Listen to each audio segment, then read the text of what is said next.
The topicals and transdermals are key. I think that route of administration really comes into play for a lot of our patients. It's common at the end of life to lose the ability to swallow, where you need a long-acting therapy that can no longer be ingested. So you're thinking of alternative routes, and the rectal route is not always an option or available or acceptable to patients. Their IV route is not always a great option because of maintaining IV access and infection rates, and a lot of these patients were trying to keep it home.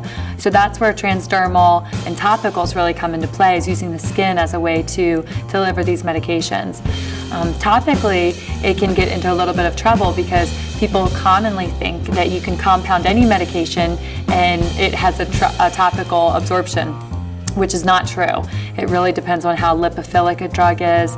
So we talk about that being a part of how things can be absorbed topically. You can't just put everything in a lotion and expect it to be absorbed. There is good data to support things like using morphine and ketamine in wound preparations and using those topically to help control pain. The good thing about it when it does work is that when you use topical preparations, you get the action at the site where it's needed, but it kind of prevents having the systemic effects of taking something orally. When you're just trying to control pain in one area, it's a great option.